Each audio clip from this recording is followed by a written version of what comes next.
Hello friends, welcome to my channel. நாம் இன்றைக்கி பௌர்ணமி பூஜையை பற்றி பார்க்க போகிறோம். பௌர்ணமி பூஜையுடைய சிறப்பு என்ன, அதை எப்படி நம்ம பண்ணுறது, அது பண்ணுறதுனால நமக்கு என்ன பலன் கிடைக்குது அப்படின்ற தகவலை பற்றி தெரிஞ்சுக்க போகிறோம் இந்த வீடியோவில். அதுக்கு முன்னாடி நம்ம பிள்ளையாரை வழிபடணும். நம்ம பிள்ளையாரை கும்பிட்டு முடித்த பின்னாடி நம்மளோட குலதெய்வத்தை வணங்கணும். குலதெய்வத்தை வணங்கின பின்னாடி இஷ்ட தெய்வத்தை வணங்கணும். இஷ்ட தெய்வத்தை வணங்கின பின்னாடி தான் இந்த பௌர்ணமி பூஜையவே நம்ம செய்ய தொடங்குகிறோம். இந்த பௌர்ணமி பூஜை எதற்காக செய்கிறோம்? நம்ம ஒரு தொழில் செஞ்சிட்ருக்கும்போது அதில் ஒரு முன்னேற்றம் இல்லை, எவ்வளோ வருமானம் வந்தாலும் எங்களுக்கு பத்துறதில்ல, எங்களுக்கு கடன் சுமை அதிகமாக இருக்குது, எங்களால் ஒரு குண்டு மணி தங்கம் கூட வாங்க முடியல, அப்படியே நாங்கள் மீறி நகை வாங்கினாலும் அது உடனடியாக அடகு கடைக்கு போயிடுது அப்படின்னு சொல்கிறவங்க எல்லாருமே இந்த பூஜையை கண்டிப்பாக செஞ்சு பாருங்கள். உங்கள் அனுபவபூர்வமாக நீங்கள் படிப்படியாக உங்கள் வாழ்க்கையில் உயர்றதை நீங்களே கண்கூட பார்ப்பீங்க. சரிங்களா? இப்போ எப்படி பூஜை பண்ணுறதுன்னு பார்ப்போம். நாளைக்கு பௌர்ணமி. பௌர்ணமி நாள் மிகுந்த சக்தி வாய்ந்த நாள். அந்த பௌர்ணமி திதி 12/4/2025 அதிகாலை 4:11 தொடங்கி 13ஆம் தேதி 13/4/2025 காலையில் 6 மணி போல் முடியுது. இந்த இடைப்பட்ட நேரத்தில் நாம் இறைவனை பிரார்த்தனை பண்ணுறோம். அன்றைய நாள் மாயிலை தோரணத்தை நிலைவாசலில் கட்டுறோம். மாலை பொழுது தான் நம்ம இறைவனை கும்பிடுறதுக்கான உகந்த நேரமாக இருக்கும். 6 மணிக்கு மேலே நிலைவாசல் பூஜை செஞ்சுட்டு வீட்டில் போயிட்டு விளக்கேற்றிட்டு திரும்பவும் நிலவை பார்த்து கற்பூர தீபாராதனை காட்டி நம்மளுடைய கோரிக்கை என்னவோ அந்த கோரிக்கையை நிலவுக்கிட்ட சொல்லிவிட்டு அதுக்கு பின்னாடி வீட்டுக்குள்ளே மஞ்சள் பிள்ளையாரை பிடிச்சி வச்சு அதுக்கு சந்தன குங்குமம் வச்சு பூ வச்சு அதுக்கு அருகம்பில் சமர்ப்பணம் பண்ணி நம்ம பிரார்த்தனையை சொல்லி முடிச்சுட்டு அதுக்கப்புறம் உங்களுடைய குலதெய்வம் எதுவோ அந்த தெய்வத்தை வணங்கி உங்களுடைய பிரார்த்தனை என்ன நீங்கள் வைக்கிறீங்களோ அதை அந்த இறைவன்கிட்ட சொல்லி அனுமதி வாங்கி இந்த பூஜை நல்லபடியாக எங்களுக்கு முடிச்சு கொடுக்க நீங்கள் தான் அனுகிரகம் பண்ணணும்னு சொல்லி முடிச்சுட்டு உங்களுடைய இஷ்ட தெய்வத்தை வணங்கிட்டு அதுக்கப்புறம் நம்ம இந்த பூஜையை செய்யலாம். பௌர்ணமி பூஜை சத்யநாராயண பூஜை செய்யலாம், மகாலட்சுமி பூஜை செய்யலாம், நிறைந்த கலசத்தை வச்சு பூஜை செய்யலாம், அம்மன் வழிபாடு செய்யலாம், திருவண்ணாமலை கிரிவலம் செய்யலாம். இப்படி பல பல விஷயங்களை அடுக்கி கொண்டே போகலாம். அதில் ஏதோ ஒன்று உங்களுக்கு எந்த பூஜை வேணுமோ அதை தேர்ந்தெடுத்து நீங்கள் செய்யலாம். நான் இன்றைக்கி மகாலட்சுமி படத்தை வச்சு பூஜை செய்கிறதுக்கான வழிமுறை பற்றி தான் இன்றைக்கி நான் சொல்லியிருக்கேன். நீங்கள் வீட்டில் இருக்க படத்தை எடுத்து தொடச்சி சந்தன குங்குமம் வச்சு வாசனை பூவை போடுங்க.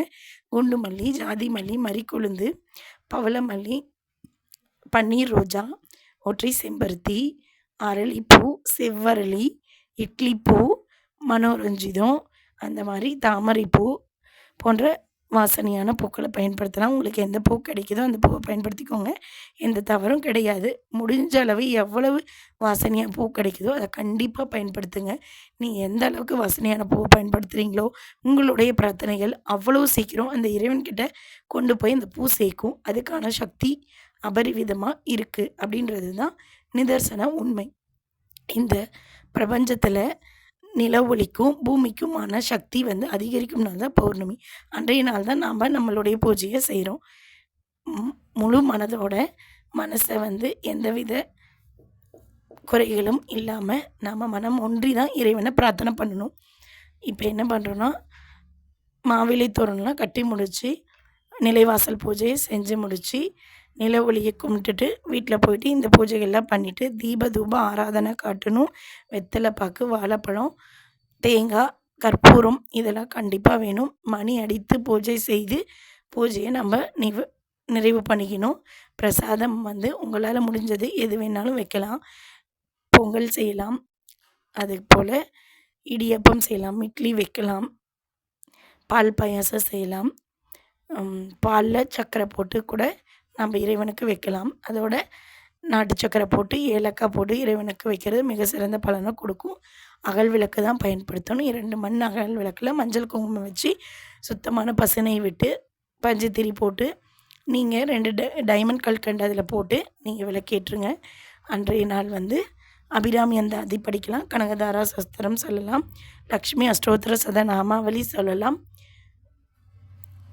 லலிதா சஹஸ்ரநாமம் போன்ற மந்திரங்களை நம்ம பாராயணம் பண்ணுறது மிக சிறந்த பலனை உங்களுக்கு கொடுக்கும். அதே போல் சாமிக்கு வைக்கக்கூடிய நிவேதனத்தை வெளியாளுங்களுக்கு யாருக்கும் கொடுக்கக்கூடாது. இது மகாலட்சுமி பூஜை. ஏன்னா உங்களுடைய பொருளாதார முன்னேற்றம் அடையிறதுக்காக தான் நம்ம இந்த பூஜையை பற்றி செஞ்சிட்ருக்கோம். இப்படி செய்யக்கூடிய பூஜைக்கான பிரசாதங்களை வந்து வெளியாண்களுக்கு நம்ம கொடுக்கக்கூடாது. உங்கள் குடும்ப உறுப்பினர்கள் மட்டும்தான் இந்த பிரசாதத்தை எடுத்துக்கணும். ஒரு சுமங்கலி பெண்கள் கிடைச்சா கண்டிப்பாக அவங்களுக்கு வீட்டுக்கு வர சொல்லி வெத்தலை பாக்கு, வாழைப்பழம், ரவிக்கை துணி, பூவு, தேங்காய் எல்லாமே கொடுத்து அவங்கக்கிட்ட ஆசீர்வாதம் வாங்கிக்கோங்க. மிக சிறந்தது. இந்த மாதிரி வந்து பிரசாதம் மட்டும் வெளியாட்களுக்கு கொடுக்கக்கூடாதுன்னு சொன்னீங்க. சுமங்கலி பெண்களை கூப்பிட்டு தாம்பூலம் கொடுக்கலாமான்னு நீங்கள் இப்போ கேட்கலாம். கண்டிப்பாக கொடுக்கலாம், எந்த தவறுமே இல்லை.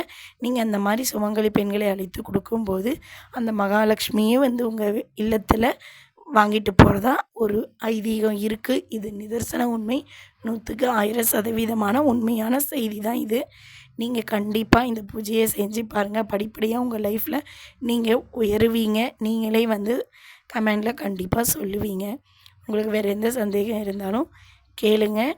அதே போல் பிரார்த்தனை பண்ணும்போது மனம் ஒன்றி அமைதியாக உங்களுடைய பிரார்த்தனைகள் என்னவோ பொறுமையாக ஒவ்வொன்றா இறைவன்கிட்ட சொல்லுங்கள். உங்களுக்கான எல்லா விதமான ஏற்றத்தையும் இறைவன் கண்டிப்பாக கொடுப்பாங்க. மகாலட்சுமி பூஜையை கண்டிப்பாக தவறாமல் வாரம் சுக்கிரவாரம், அதாவது வெள்ளிக்கிழமை சாயந்தரம் வந்து 8 to 9 கடைப்பிடிக்கிறது ரொம்ப நல்லது. சுக்கிரவாரம் வந்து 8 to 9 இறைவன் வந்து வீட்டில் வந்து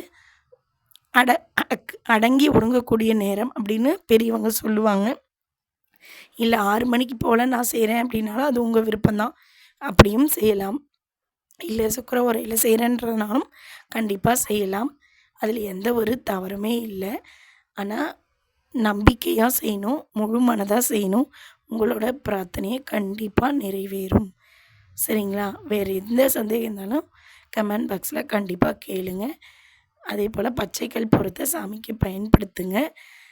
பச்சைக்கல் பொருத்தை லைட்டாக இடித்து சேர்த்தி விடுங்க. ஏலக்காவையும் பச்சைக்கல் பொருத்தையும் ஒன்றா இணைச்சி இடித்து அதை வந்து வீடு ஃபுல்லாக தூவி விட்டிங்கன்னா ஒரு நல்ல வாசனை வரும்.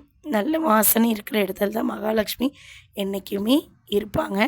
அதே போல் இன்னும் பொருளாதார முன்னேற்றம் எப்படி பண்ணுறது, எப்படி படிப்படியாக நம்ம வாழ்க்கையில் முன்னேறது, நம்மளுடைய பணம் விரயம் ஆகாமல் இருக்கிறதுக்கு நம்ம என்ன செய்யணும், அதே போல் நம்மளது வந்து விரைய செலவு ஆகாமல் சுப செலவுகளாக இருக்கிறதுக்கு நம்ம என்ன செய்யணும், நம்மளுடைய பொருளாதாரமும் சரி, நகைங்களும் சரி, எல்லாம் வந்து படிப்படியாக உயர்றதுக்கு நம்ம என்ன செய்யலாம் அப்படின்றத இனி ஒவ்வொரு பதிவாக நம்ம பார்க்கலாம். உங்களுக்கு ஏதாவது பதிவு தேவைப்பட்டால், இந்த பதிவுடைய தகவல்கள் தேவைப்பட்டாலும் கமெண்ட் பாக்ஸில் கேளுங்க. கண்டிப்பாக நான் உங்களுக்கு எல்லா தகவலும் சொல்கிறேன். ஆனால் அந்த பிரசாதத்தை மட்டும் குடும்ப உறுப்பினர்கள் மட்டும்தான் எடுத்துக்கணும், அதை மறந்துடாதீங்க. அதேமாதிரி தீப தூபம் ஆராதனை காட்டணும், வெத்தலை பாக்கு, வாழைப்பழம் வைக்கணும், தேங்காய் உடைக்கணும், தீர்த்தத்தை புரோஷனை பண்ணிவிட்டு 108 போற்றிகள் சொல்லி அர்ச்சனை பண்ணி தீபாராதனை பண்ணி ஆரத்தி எடுத்து சாமியை கும்பிட்டு முடிச்சுக்கோங்க. வேறு ஏதாவது தகவல் தேவைப்பட்டால் கண்டிப்பாக கேளுங்க. இந்த வீடியோ பிடிச்சிருந்தா லைக் பண்ணுங்கள், ஷேர் பண்ணுங்கள், கமெண்ட் பண்ணுங்கள். நம்ம சேனலை மறக்காமல் சப்ஸ்கிரைப் பண்ணுங்கள். Okay friends, thank you. மறக்காமல் நம்ம சேனலை சப்ஸ்கிரைப் பண்ணுங்கள். ஓகே ஃப்ரெண்ட்ஸ், பாய். தேங்க்யூ.